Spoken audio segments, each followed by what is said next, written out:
Okay, so good afternoon, everyone. Thank you very much for coming. It's my pleasure to be here and to moderate this event, which is about launching the Memorandum of Understanding between the International Bamboo and Rattan Organization, or INBAR, and the UNFCCC to advance bamboo-driven initiatives for climate action, resilience, and biodiversity. My name is Jessica Troney. I head the adaptation unit at the UN Environment Programme, UNEP, based in Nairobi. This collaboration between INBAR and the UNFCCC will focus on unlocking financial, technological and policy support for bamboo-based climate solutions extending to COP30.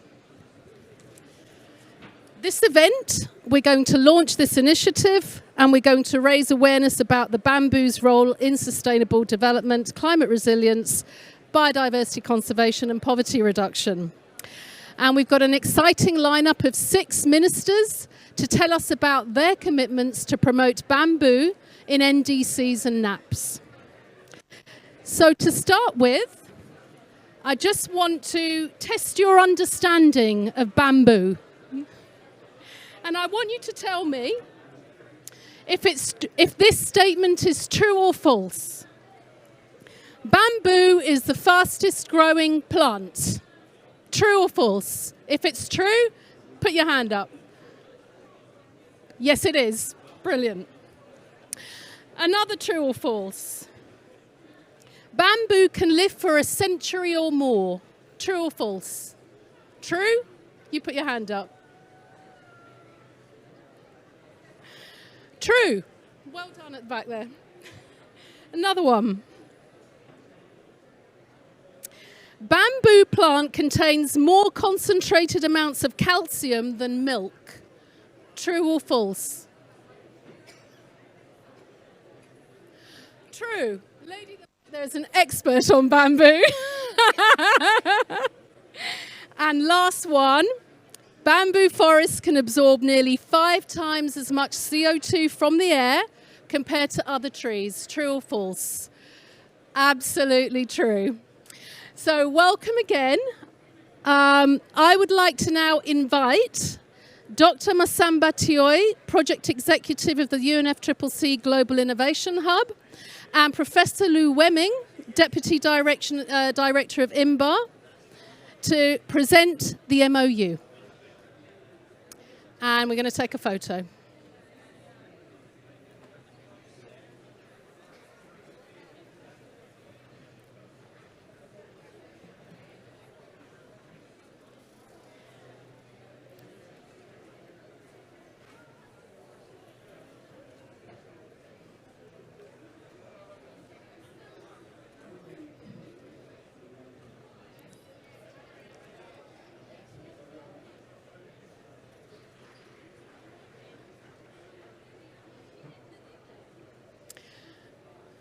And if I may, while you're standing up, ask you a question. So, Dr. Tioi, if you could just say, how will this partnership catalyse action for COP30 and beyond? No, thank you, and thank you so much for the question. Bamboo is a very important material for climate and sustainability action because it can enable the most transformative type of climate and sustainability action. Most of the time, what we are seeing at the sectoral level is what I will call incremental change, where you simply improve a process, but you do not touch the product. Just to give a concrete example, if you would like to conduct climate action at the sectoral level in a cement plant, you will just improve the quality of cement, decreasing its carbon footprint. But no owner of cement plant will invest in replacing cement with another material. Now, if you look at the consumption side, you expand the space for innovation, and there you can use alternative material to cement. And this is why bamboo has a huge potential, because it can be an alternative material to many, many products that have negative impact on climate and sustainability. Thank you very much, Dr. Tioy. And same question to you, Professor. How will this partnership catalyse action for COP30 and beyond? Yeah, you know, actually similar to trees and bamboo actually grow much faster. And in scientific research shows that bamboo forests can absorb more carbon dioxide than many of the plantations, including eucalyptus and others. So we look forward to our COP30 in Belém of Brazil, so that to strengthen our partnership with UNFCCC. Yeah, is that? Thank you. Yeah. Wonderful. Thank you so much. Give them a round of applause. Thank you. Thank you. Okay, so now we have statements by 6 ministers from the Global South. And if you could please keep your statements to 5 to 7 minutes so we have questions for afterwards. Our first participant is, first speaker is Mr. Mohamed Andoshe, Director of the Climate Change Planning Implementation Coordination Directorate at the Ministry of Environment, Forest and Climate Change in Ethiopia. Welcome, Mr. Andoshe.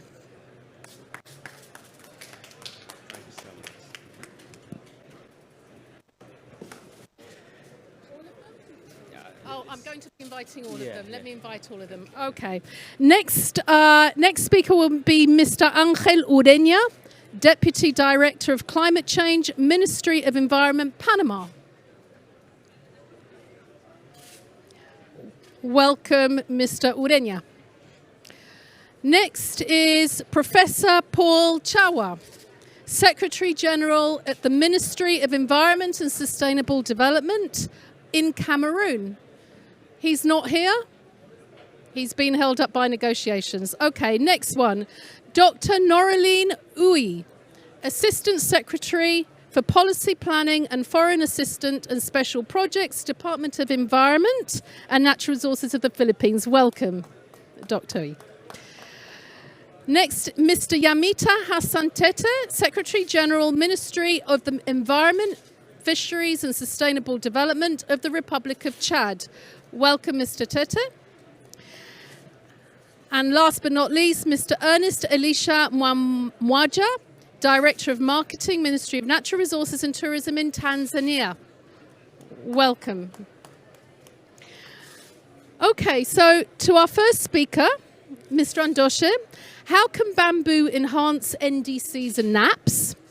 And what are the challenges and solutions for scaling bamboo initiatives in your country? Thank you so much for the invitation. I think it's a really important issue, especially in Ethiopia. We have been working on it. Particularly, we have starting from the policy, which is focusing on climate resilience, green economy. As the issue, bamboo is both have economical perspective, social and environmental issue.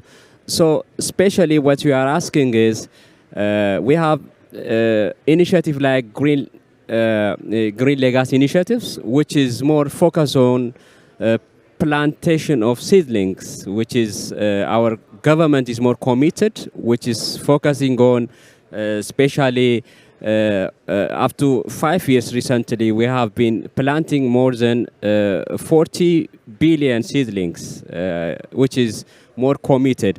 In terms of bamboo, we have, I think we have 1.5 million hectares in Ethiopia, which is the largest in Africa, which is mainly focused on how we are especially environmentally sustainable by doing the bamboo as well as the economic and other related issue. Even we are focusing on within NAP, National Adaptation Plan, we have some interventions in forestry sectors, which is focusing on bamboo as well as NDC, and for the coming new NDC to integrate the bamboo. Especially the challenge what we have is in terms of finance. Especially it requires some kind of technology for its productivity. It's in terms of advancing process, especially those technology which is having some value add for huge productions, as well as it required capacity, particularly from high federal context to the grassroots level where every challenge is there, but the plantation is there. So it requires some kind of awareness questions as well as some finances to expand or to proceed the climate actions. Especially bamboo have a vital issue or vital contribution in terms of economic context, as well as the environment and the social, cultural value. So I think this gap will reduce through the China Africa Bamboo Center, which will be started. So we are so happy with that, and we are committed as the government, as well as we are committed for the global context by plantation huge billions tree seedlings, including the bamboo, for environmental sustainability. So thank you for this. Wonderful. Thank you so much, Mr. Andoshe, for sharing your thoughts. Turning to Mr. Urenya, if you could also tell us how bamboo can enhance NDC and NAPS, and what the challenges and solutions are for scaling bamboo initiatives in Panama.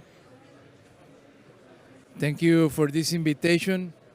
Actually, bamboo is not a very widespread species in Panama. We have some experience with bamboo, but are very focal. It's not an species that is really appreciated for reforestation. But we are studying the benefit of bamboo. There are some bamboo species that are native of Central America and Panama, and we're studying their benefits, especially for soil conservation. So at the end, we need to gather more information regarding those benefits. Also, how the bamboo support the abatement of CO2 emissions in Panama. That will be a very interesting study that we might conduct it to see the possibility to include it as an NDC. But it is still on a feasibility phase. So we will go forward and see what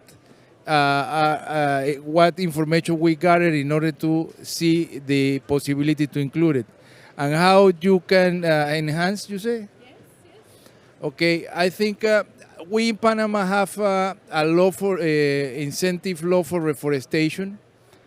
I don't recall having bamboo plantations as part of the project that are part of that benefit. So it will be interesting if it can be included and see if some investment can be done in order to have more bamboo plantation in the country. Yeah. Thank you. So in terms of challenges and gaps in Panama, they're really at the start of exploring the feasibility of bamboo, and in Ethiopia the challenges are awareness and finance. So now turning to Dr. Uy from the Philippines. Same question for you, please. How can bamboo enhance NDCs and NAPS, and what are the challenges and solutions for scaling bamboo initiatives in the Philippines? First of all, I would like to thank the organizers for this opportunity for the Philippines to contribute to this discussion. So just as a background, as you have already mentioned in your note, we are one of the top producers of bamboo. We have at least 60 species growing in the country. We have at least three top producers of bamboo among the many provinces in the country. So we do recognize the value of bamboo for its regulating service, as you have mentioned, on carbon sequestration, and flood protection, and also in controlling soil erosion. In this regard, we have already incorporated policies and bamboo-based solutions in our policies, in our government agencies.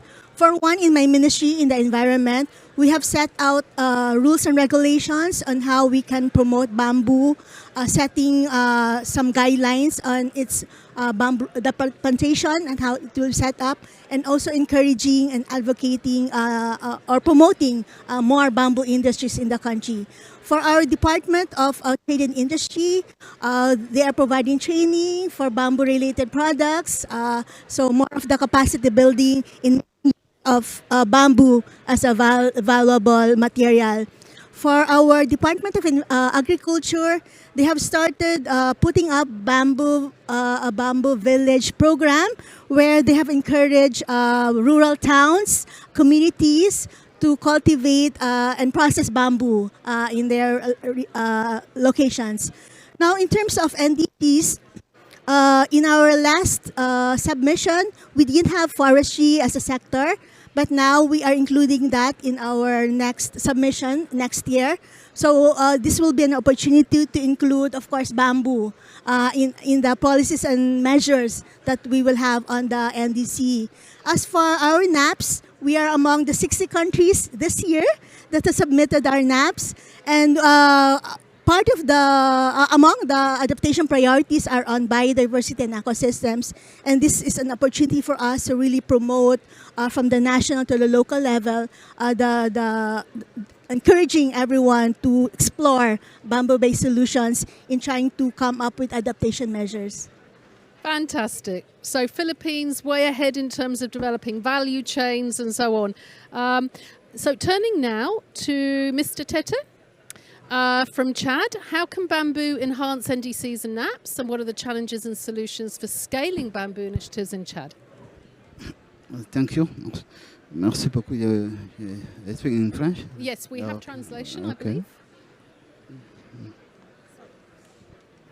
Merci.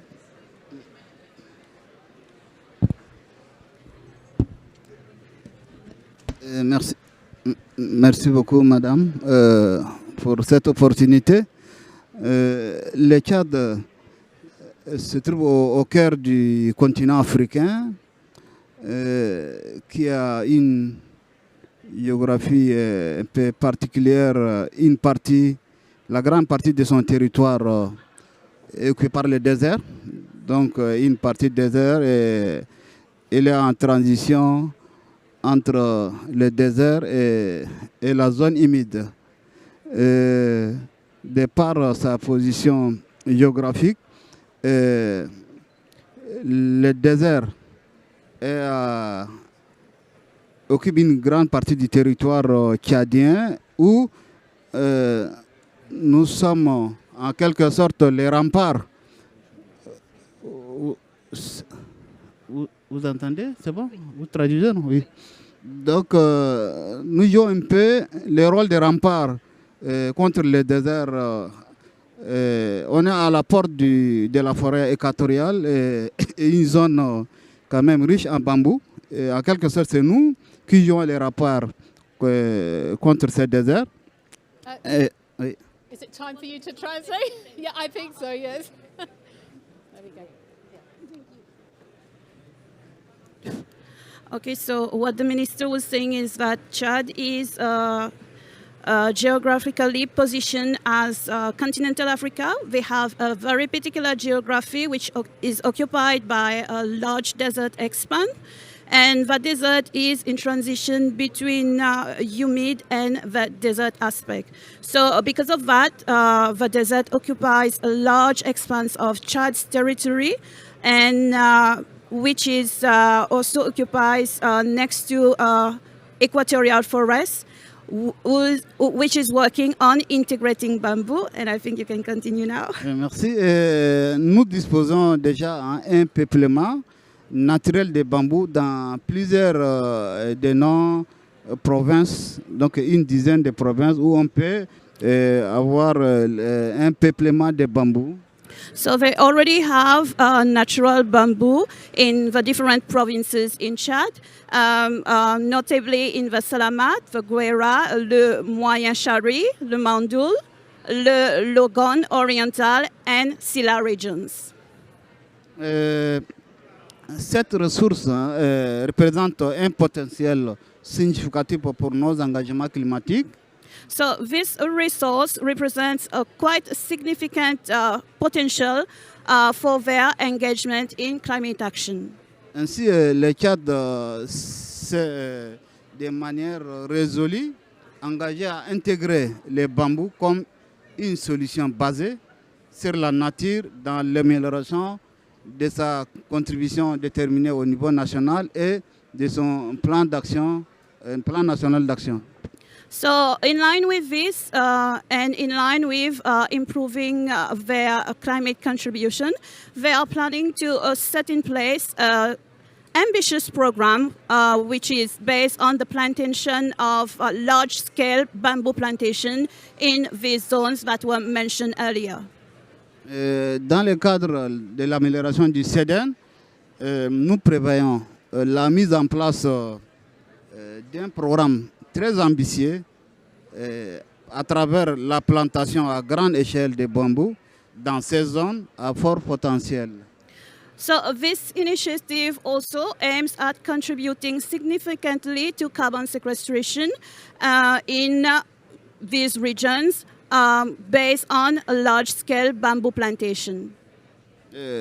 Cette initiative, qui est bien sûr ambitieuse, contribuera de manière significative à la séquestration du carbone grâce à la croissance rapide des bambous. So, as mentioned earlier, so this project aims at contributing significantly to carbon sequestration. Aussi, de manière parallèle, nous intégrons dans notre PNA, plan national d'adaptation, surtout l'utilisation des bambous comme solution d'adaptation, particulièrement surtout pour la fixation des berges, des cours d'eau, tout comme la lutte contre l'érosion des sols. So in parallel, they are also planning to include bamboo in their national adaptation plan as a solution for adaptation, particularly for water management and also to fight against soil erosion. Comme j'ai à le dire au début, nous sommes dans un pays désertique où le vent souffle très fort. Notre stratégie inclut également l'utilisation de ces bambous comme une barrière naturelle, surtout contre la désertification, contre le vent, surtout c'est un enjeu majeur pour notre pays. So also the bamboo plantation, because Chad is situated in a part of a geographical location which is quite windy, they are also planning to use bamboo as a natural barrier resources against desertification for the country. Enfin, cette approche s'inscrit de manière parfaite dans notre politique nationale de lutte contre le changement climatique, tout en offrant des opportunités de développement économique et social. Merci. So lastly, this approach fits perfectly within their political agenda at national level for the fight against climate change, and also the aim that these opportunities provided through bamboo plantation will help in their local economic development. Merci. Thank you very much. That's amazing. So we heard climate action, not just in terms of sequestration, but also in terms of climate resilience, in terms of wind barriers, soil erosion, and water management. So amazing. Thank you. And now we turn to our last speaker, Mr. Mwamwaja from Tanzania. Last question to you as well. How can bamboo enhance NDCs and NAPs in your country? And what are the challenges and solutions for scaling in your country? Thank you very much, moderator, for this opportunity. And of course, on behalf of my delegation, we thank you for organizing this forum. But again, bamboo is making quite an important part in the local economy. And this can be seen even in terms of its scale.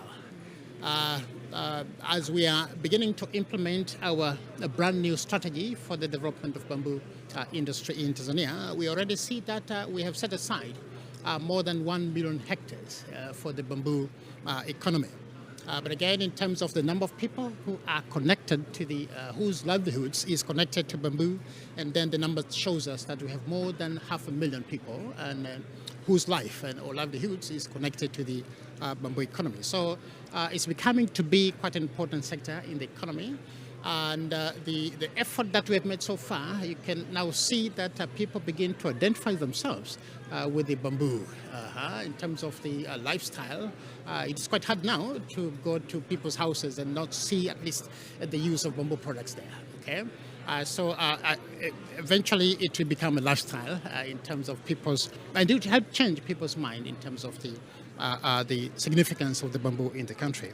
But in terms of its part in terms of NDC, truly that bamboo will help to offset the pressure on the use of other natural resources by providing these alternative livelihoods. And of course, as we understand, bamboo has its natural strength as the fastest growing species, as you just mentioned, and of course, the adaptability of the people to see the value in it. So we begin to see that it will speed up adoption into people's living and of course lifestyles.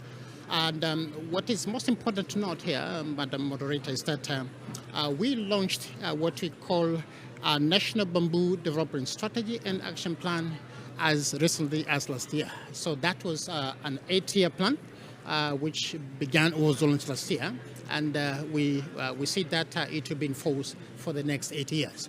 But in terms of the challenges you're saying, because of time, the challenges aren't too far from those that have been pointed out by my panel, my colleagues. First of all, of course, bamboo is mainly operated in small scale and informal scale.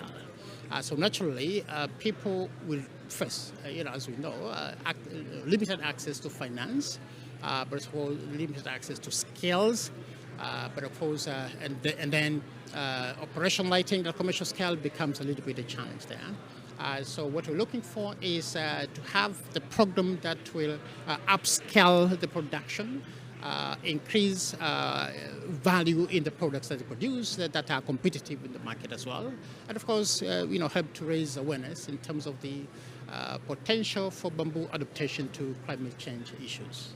Thank you very much. Fantastic. Thank you so much for that. So we've reached the time in our program where we can open it up to questions or comments. Anyone from the audience? We've got a gentleman over there.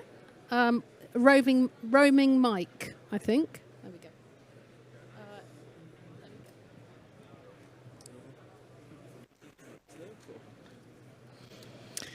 Yes. Thank you very much for very good presentations and highlight on bamboo initiatives and strategies from different countries.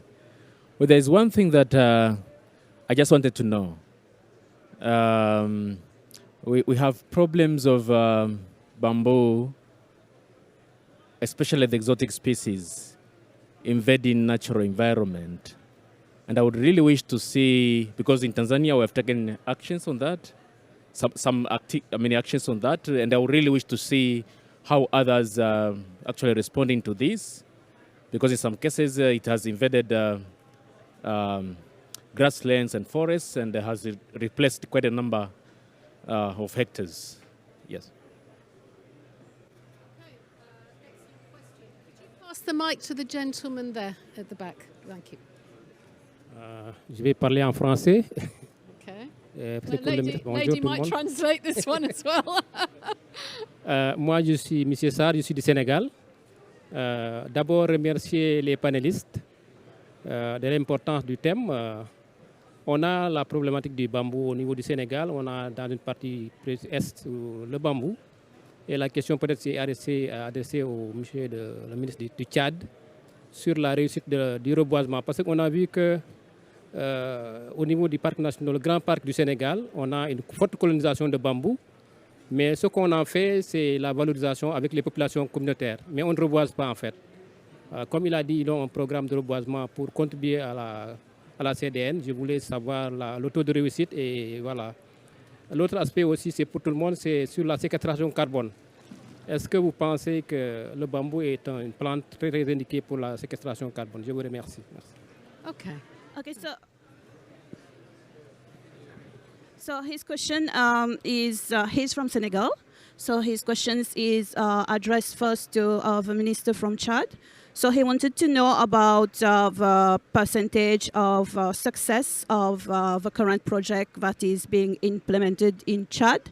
And the second question that he asked is mostly related to all the panelists. He wanted to know about their opinion about bamboo as a solution to carbon sequestration. Okay, let's take those two questions and then we move again to the audience. So one was about invasive species, to the extent to which bamboo can become so, and what the reactions from the panel are, particularly perhaps also from the Philippines. You're furthest ahead on bamboo. And then the question around carbon sequestration. Who wants to take the first one on invasive species? Thank you. So on the part of the Philippines, we are mindful of the issue on invasive species. So that order that I mentioned earlier on setting the rules and guidelines, it also indicates some governing guidance on establishment of these bamboo plantations and what species should be planted there. So there are of course some cases, but we are already trying to decrease. We are not promoting those invasive species anymore, and we try to concentrate on the species that we have identified as really promoting all these regulating services that bamboo can generate. Okay, so this is a new point for me. There are some species that are invasive and some that aren't, and the government plays a very big role in establishing the boundaries around a species like bamboo. Correct? Okay, great. Thank you, sir. Oui, merci beaucoup. Je voudrais répondre à la question du collègue du Sénégal. Nous avons eu à parler de la plantation de bambou. Et effectivement, à l'état naturel, ils sont là. Mais notre programme de plantation ne concerne pas dans les zones où il y a un habitat naturel de bambou. Mais au contraire, concerne un peu la zone désertique pour contrecarrer le désert. Le bambou, c'est une espèce qui ne demande pas beaucoup de conditions. Elle pousse dans toutes les conditions. Et aussi, sa croissance est très rapide. Donc, ça permettra de stopper surtout le désert. Donc, c'est dans ce sens qu'on plante surtout la partie où on est en face du désert, mais pas dans les zones où la bambou pousse de manière naturelle. Merci. So what the minister said is that their current plantation of bamboo is mostly done in desert regions. So it is not grown in regions where already there is a large concentration of bamboo, but rather in desert regions, because they are using the bamboo as a way to solve desertification problems. And also given that bamboo grows rapidly, so they think that it will be a good solution for desertification, to fight against desertification. Thank you very much. In fact, I wonder if I could invite Inbar to give a comment around the issue of invasive species. Let me just pass the mic. Thank you. There we go. Thank you very much. Invasiveness, error, okay, to like some generically state, like bamboo grows in different agroclimatic regions. There are some indigenous species which are there in the countries in particular. So, and we have two categories of the bamboo species. So one is like a clumping bamboo species which grows in a clump, and another is like a species which is like a spreading bamboo species. So the clumping bamboo species, you plant it, it stays there. So there is another bamboo varieties which grows in the cooler agroclimatic region, in which spreads, meaning like the underground like rhizome spreads. Like if you see, you would have heard it in Europe or in America, you have introduced some bamboo species they planted in their gardens. It starts like some penetrating the adjoining houses. So when we are planting, we have to be like some mindful of like whether it is like a sympodial species or a monopodial species, like whether it is an indigenous species or introduced species. So in BAR we always promote planting the bamboo species which are indigenous to that region or in a particular country or even to that region, so that they are not introducing a species from outside. So if I may, a follow-up question. I'm learning here as well. For a country that doesn't have indigenous bamboo species, is it advisable to introduce bamboo? Of course, like they can. And it depends upon the agroclimatic region, and it also depends upon like whether it is like a monopodial species or like a sympodial species. So if you plant like a sympodial species, that species will not spread like more than 3-4 like meters. So it grows there in like a particular clump. And there are already studies on these sympodial species, whether it will become invasive or not, like based upon the anthropological planting. You plant like a bamboo and a farmer plants it in another place, another farmer plants it in another place, so it can spread through the anthropological means also. Fascinating. Thank you so much for the clarification. We have an additional comment here from the UNFCCC Secretariat. Carlos. Thank you so much. It's very tempting to enter into these technical questions and answers, but I would like to maybe share some of the learnings in this journey that we have so far. Of course, we are very careful in avoiding introducing exotic species in this equation. We just want to learn more and develop the technologies, develop the local knowledge.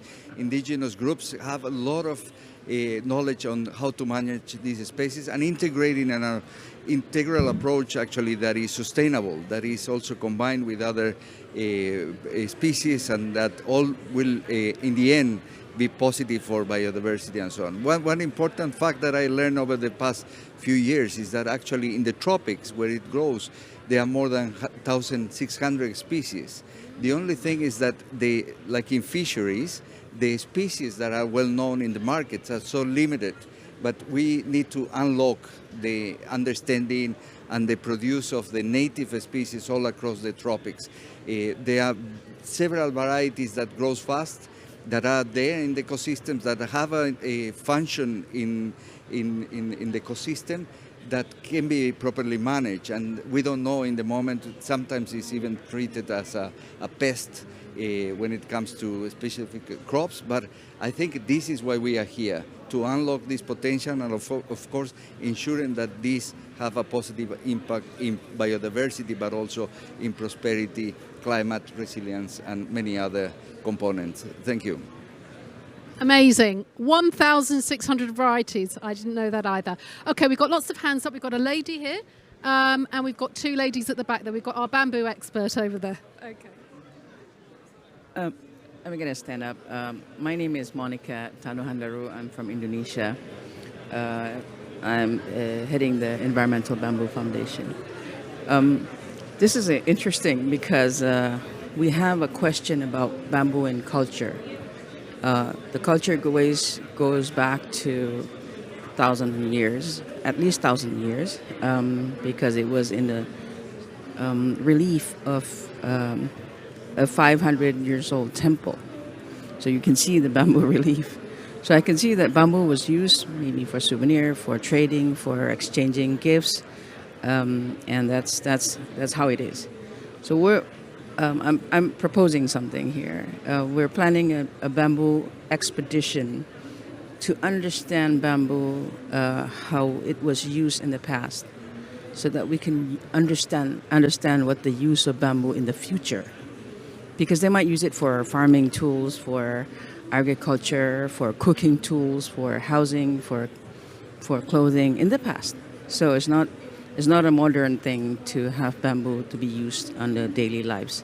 Second is, I think, I want to explain also, because we're learning here. I'm new to bamboo. It's just only 4 years.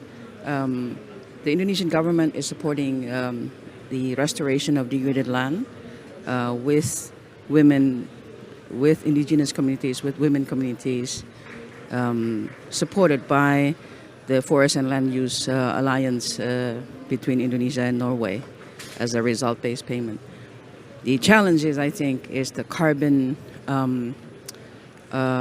valuation, the offsetting of bamboo, because it's merely understood. Because INBAR is here, I think I would like to, because we got all the universities are like, oh, I don't really understand what bamboo is as a carbon value, because their perception is, if you chop down the trees, why are you chopping down the bamboo? There is no carbon value then.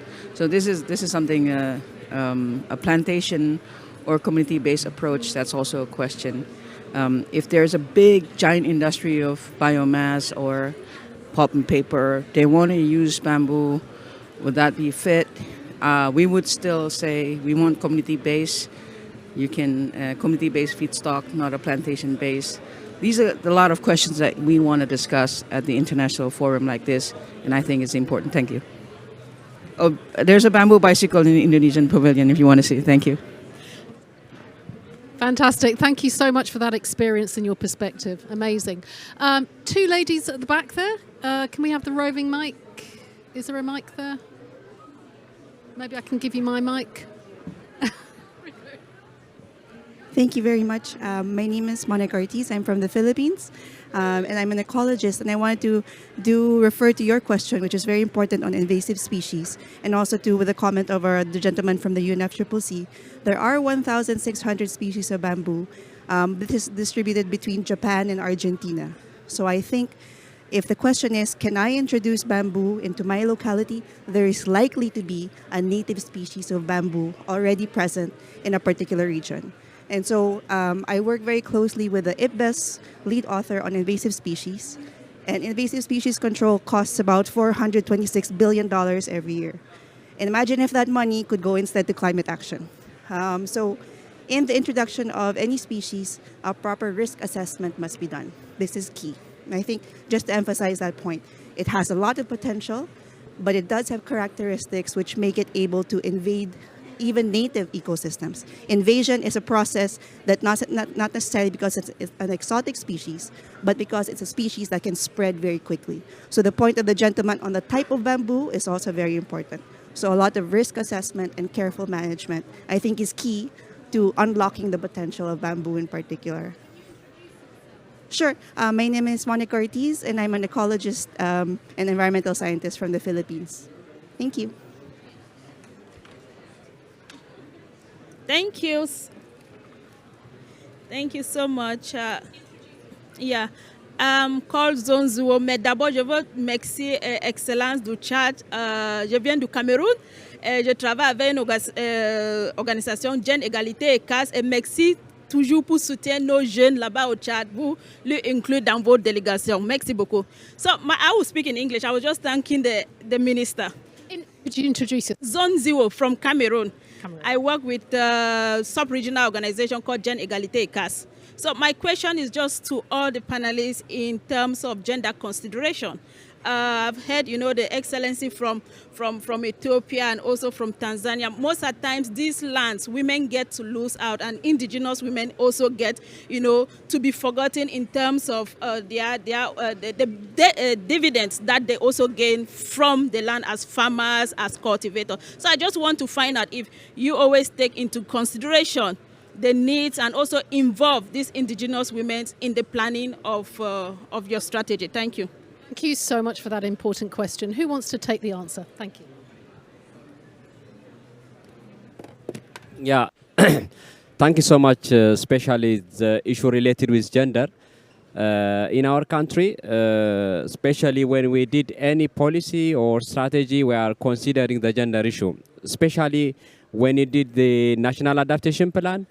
Each of the sectors, especially in agriculture sector, forest sector, urban, energy, and other, especially health, all the intervention is considered the gender, especially when we did the national adaptation plan. We have also gender consideration in the national adaptation plan. We did that, and we have documented.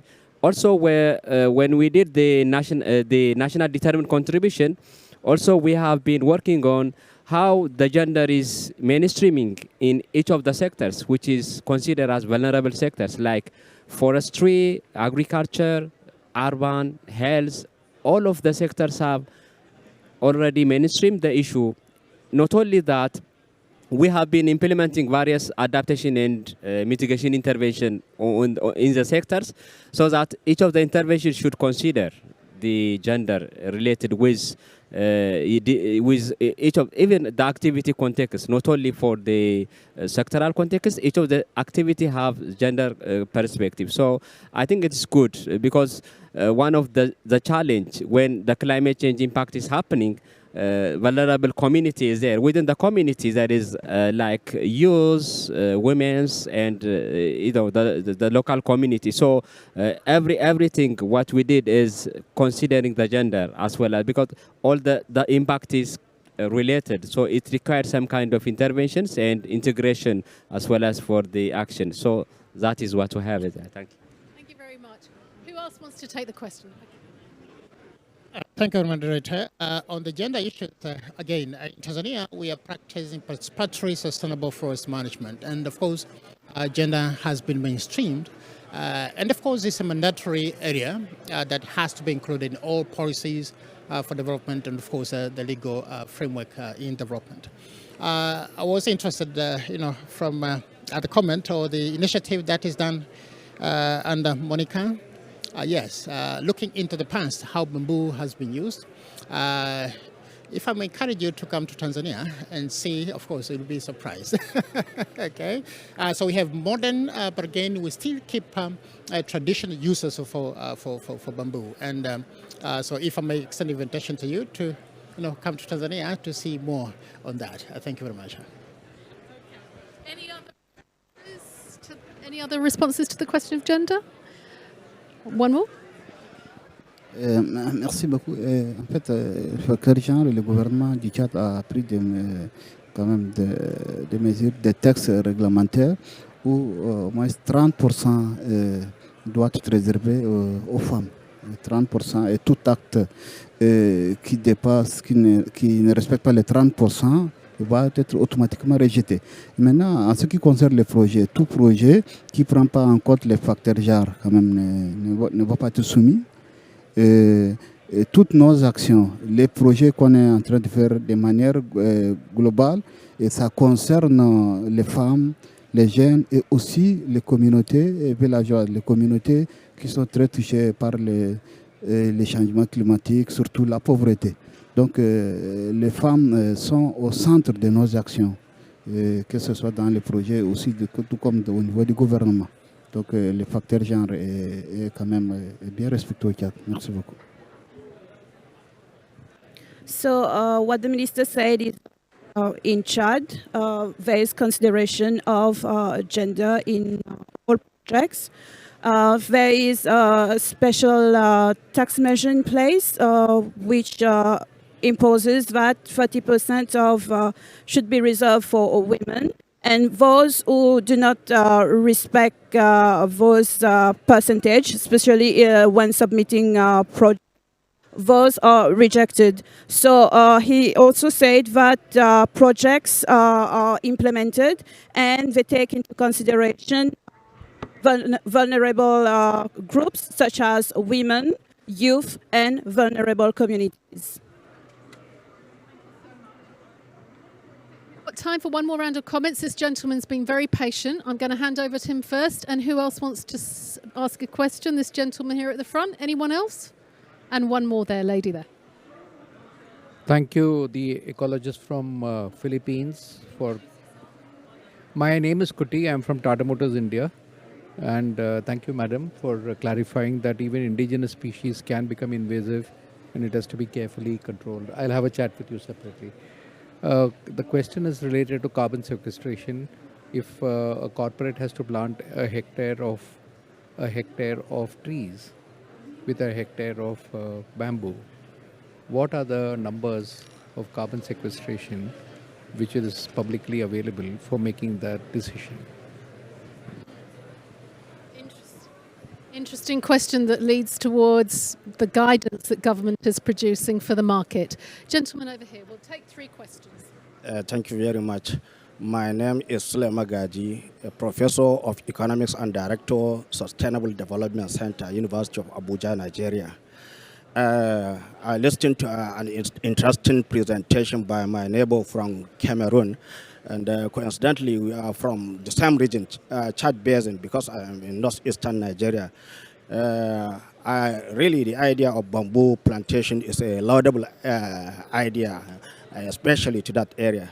But my only concern is the issue of sustainability, because we are in the desert area, and every plant is a victim of exploitation for domestic use.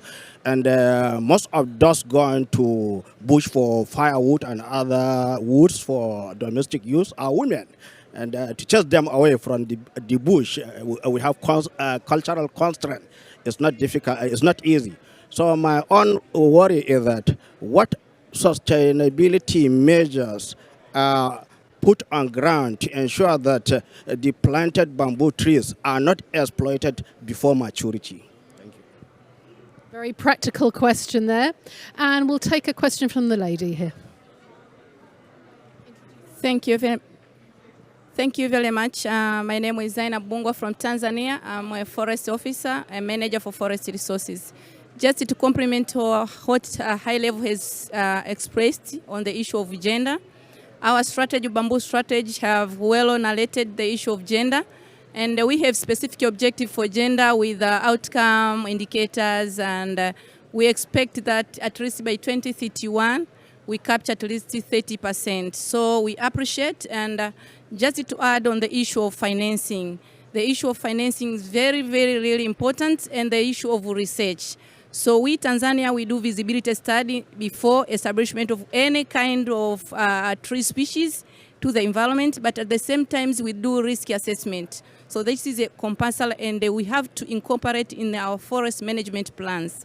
Thank you very much.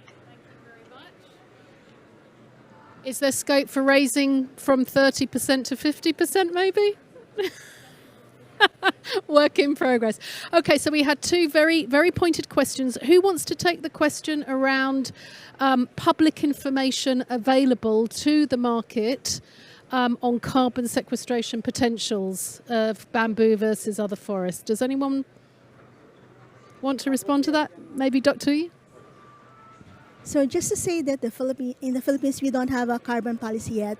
So, but this is a very interesting question that I would like to bring back to my ministry, because currently now we do not really dictate somehow on what species to plant. So we're offering, of course, the indigenous species, and with our conversations with the private sector who are very involved in voluntary markets.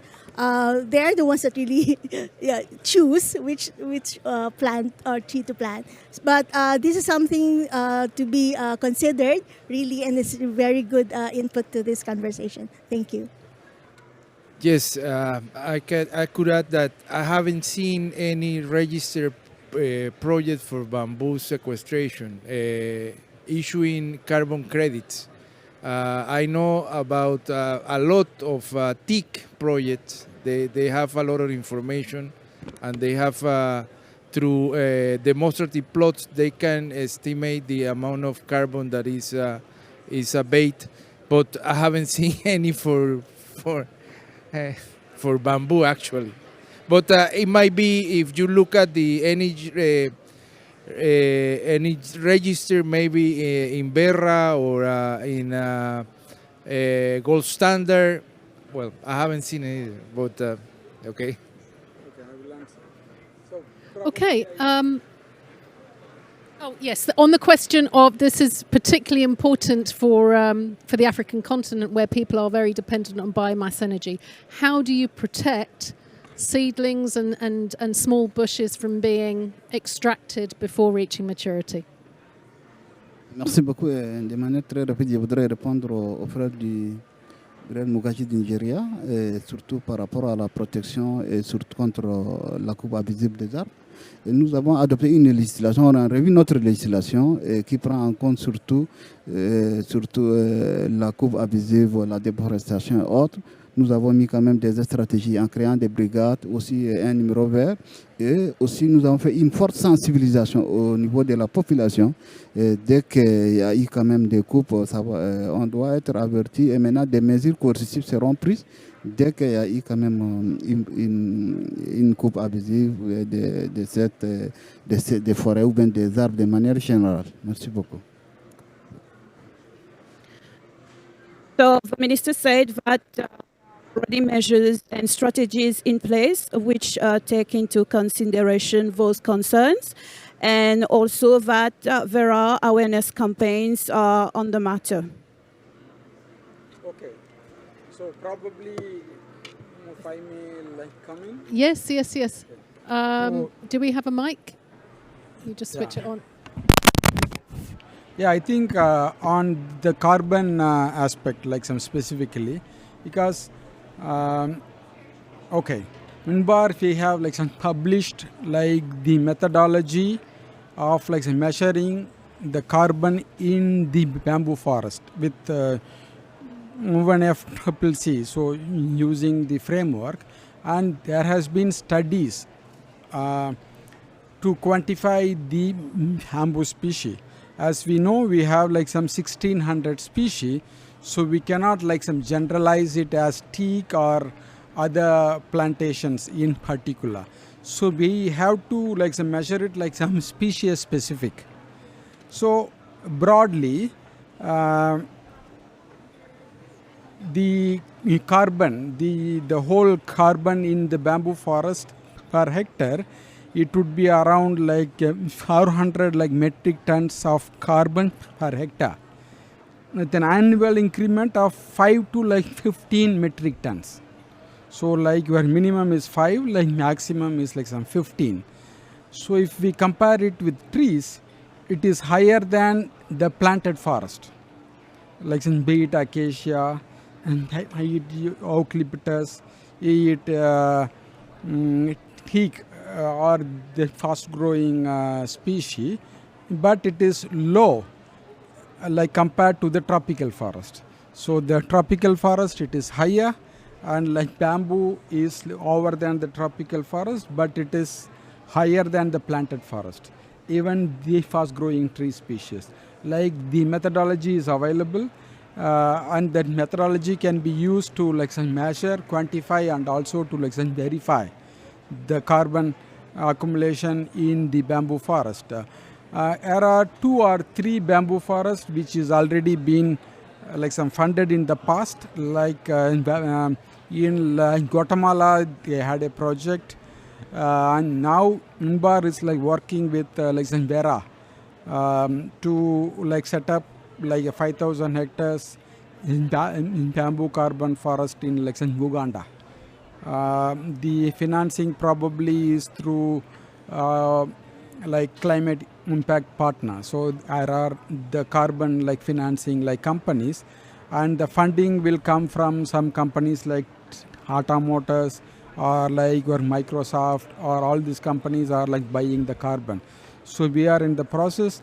The whole feasibility study, the project study, it is all finished. This will be a very big project, some methodology is already there. And in China, they already have a pilot project for measuring and some funding the carbon credit to the farmers already. So it is already happening in a province called Anji. They are going with only one particular species. Its financing is only available for the bamboo forest in China. You cannot fund it outside China. So already the methodology is there and other aspect is there. And our colleague Carlos want to add more, please. Thank you so much, Dirai. Actually, I have 2 questions very quickly. I would like to ask the panelists.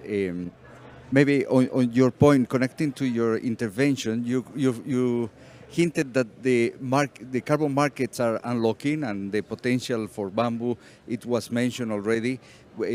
Currently, it actually mobilized more than $3 billion per year, right? With the current situation. So we have the opportunity really to bring financing into the equation. If we look into the co-benefits in mitigation, adaptations, resilience, and I wanted to point it out in carbon markets, we started this COP with the announcement of the adoption of the supervisory body report. It contains already a chapter on removal, so there is a big opportunity to unlock markets on renewables, and in the clean development mechanism, there has been also some standards that will enable to connect to these new carbon mechanisms, and RED Plus as well. It can be integrated with other ecosystems, so there is a quite interesting infrastructure there. My questions to the panelists is, we learn on your commitments. We know that you are championing in much of these actions to move ahead with the agenda on bamboo, but what are the barriers to bring these ambition targets in the context of the long-term strategies, in the context of the NDCs and the NAPs? How can the system that support parties help you out to accelerate ambition through your NDCs and NAPs? And the second question is more connected to financing. So what would be the role that this initiative can create to bring the supply and demand, have a marketplace to accelerate also the job creation and, of course, all the co-benefits in terms of financing of the projects that we would like to see forward? Thank you.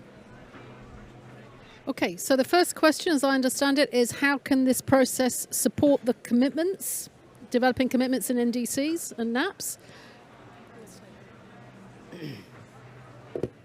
Yeah, thank you so much for the issue, especially in our country. I think all the strategy policies already aligned, like NAP with NDC, NDC with long-term low-emission development strategy.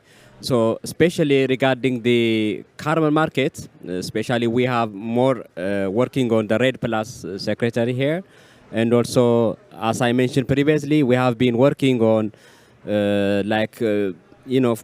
up to now in 5 years, we have been planting more than 40 billion seedlings. The government is more committed. So in terms of carbon markets, especially previously, we have been working on CDM, carbon development mechanisms, which is particularly focused on the energy as well as the forest sectors. But by now, what we did is we have already on duties regarding the systems establishment, especially issue related with authorization, issue related with, the MND systems, and especially Article 6 related with various items. So the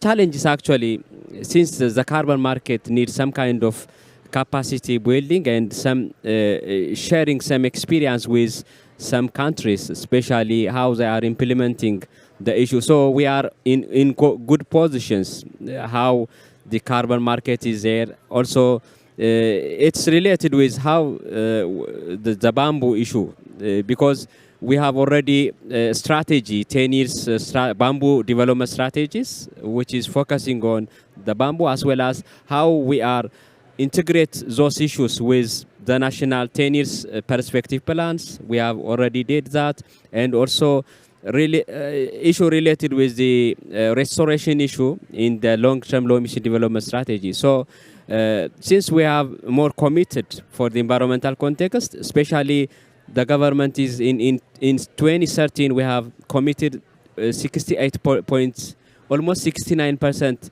emission will be reduced because of the commitment. So I think such kind of event is important to have some peer learning and experiences to implement our actions. Yeah, thank you. Who else wants to take the question? How can the process support the initiative of bamboo promotion in your countries, and how can carbon markets help? Yes, you mentioned barriers. well, there is an important barrier in my country, in Panama, is a cultural barrier. We people are not used to bamboo, are not used to work with bamboo, are not used to include bamboo in their plot of lands, in their agricultural systems. So that's a situation that maybe through communication and establishing the good things about bamboo can be reversed, or can be some way can include change the mind of the people to include bamboo in their daily life. So, but it's a main barrier right now is lack of knowledge of the possibilities to use bamboo for other things.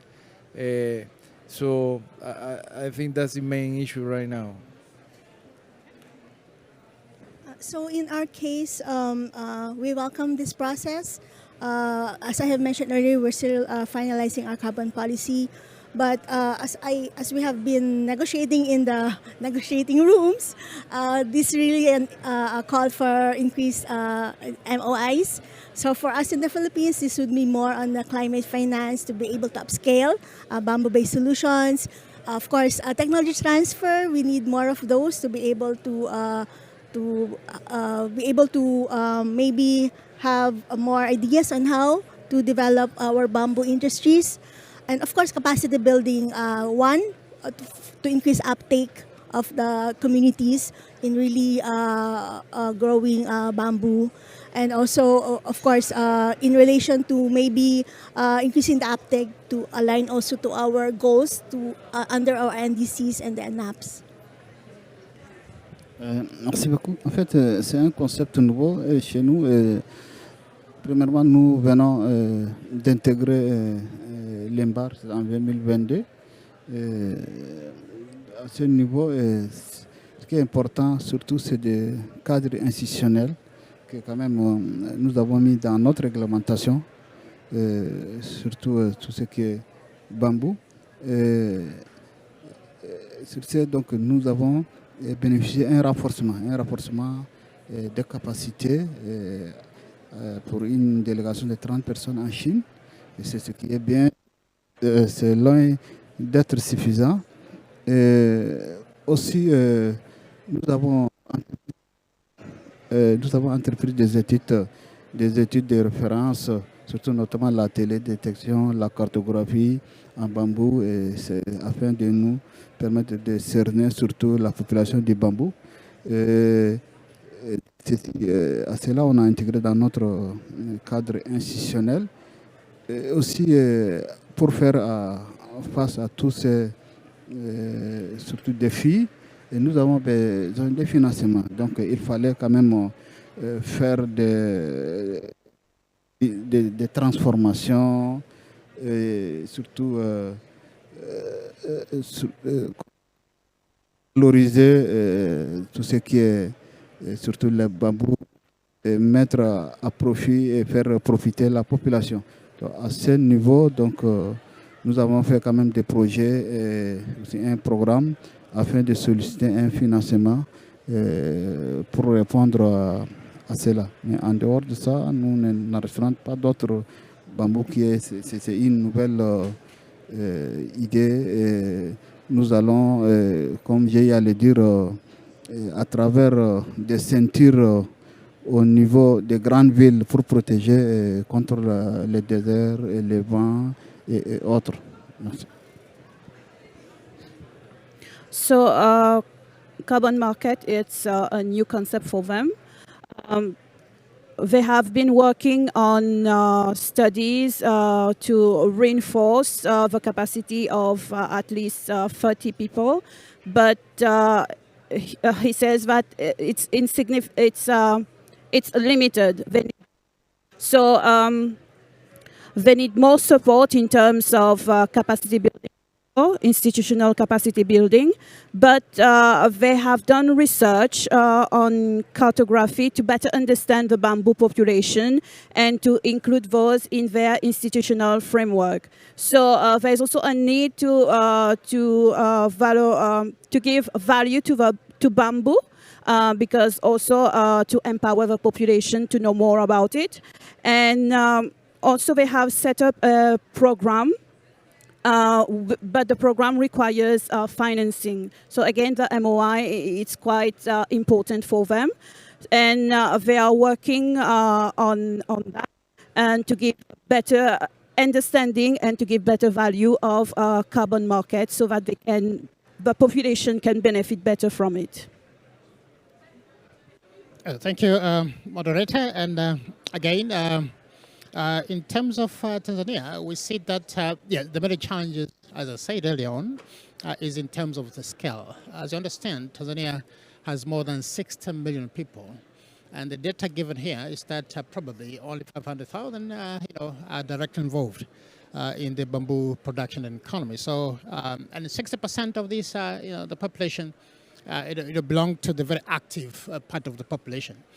So we have bigger room for more people to get involved, but it will require awareness creation, as you're saying, and of course building the capacity. We have research institutions, just like in other countries. We need to build capacity for them to explore, more uses, and again, how we could upscale the production. But again, you have issues to, as I said, we have the national strategy in place, but again, it has to be operationalized. So we have to have institutions in place, better coordination, probably chances to learn from international best practices again, collaboration, amongst the, other allies, so that eventually we see it have stronger roots. And as I said, be more adopted by the bigger population in our countries. Thank you very much, sir.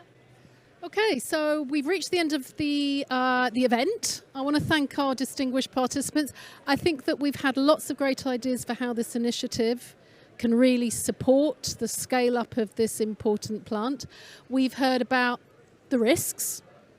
We've heard about the need for risk assessments. We've heard about the need for governments to provide guidelines about how to plant, how to consider the feasibility, and how to price carbon from bamboo.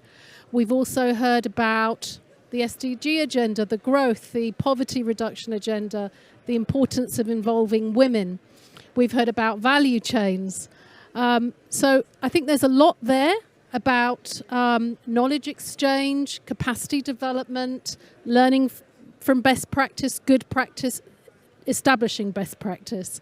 So I hope that provides a lot of ideas for you. Carlos is just going to tell us what the road to Belém is, because apparently at COP30 we will be taking a backward look about what this initiative has achieved. Over to you. Thank you so much. Yes. What a wonderful session, and remember that in the beginning of the session we celebrate and launch the signing of the MOU. This is an MOU between UNFCCC and INBAR that will help us to create this network, to provide the space to discuss how we can take best advantage of this momentum and what countries, what they need to accelerate climate action in the context, of course, of the Convention and the Paris Agreement. So these spaces will help us, first of all, to share and unlock the potential of these opportunities, but also to listen on what are the needs, what are the opportunities, how can we collectively get to the goals under the Paris Agreement and the Convention. I would like to emphasize the commitments that we hear. So we felt that this can be cascading down a number of actions beyond the 6 countries that were present here. And that will, of course, create the synergies and the coherence in the system to accelerate particular actions in long-term strategies, NDCs, and NAPs, given that we have the GST outcomes, the global stocktake outcomes at COP28 that call for ambitions on NDCs and NAPs. Now we will capitalize what this sector can do to align its efforts with the call for action under the GST. In addition to this, there is a wonderful momentum with the global goal on adaptation. We have one of the targets that call for understanding the indicators and the activities for resilience and adaptation under, for example, ecosystem services that will be creating this opportunity. And finally, it's a wonderful momentum with 3 conventions coming along together. This year we have the celebration of the biodiversity, we will have the UNCCD, the UNFCCC, and hopefully also the plastic treatment that will create the momentum for action and for substituting plastics, for example, along with biodiversity, ecosystem services, and many other things. So on the road to COP30, we will be synthesizing the information that we hear today, what are the opportunities, what are the needs, and we will create a roadmap, and we will be creating this facility to accelerate action in bamboo and climate at COP30 in Brazil. So stay tuned. We will be providing the information as we come after COP29. Before finishing, I would like to really ask for a round of applause to our wonderful panelists for championing these efforts, but also, of course, our brilliant moderator. It was a very entertaining session. Thank you so much, Jessica. And thank you to the participants. And of course, thank you for the great questions to all participants here. This event will be broadcasted in the context of the COP29 Forest Pavilion, and it will be broadcasted over YouTube. Thank you very much to the organizers and to all. Thank you so much.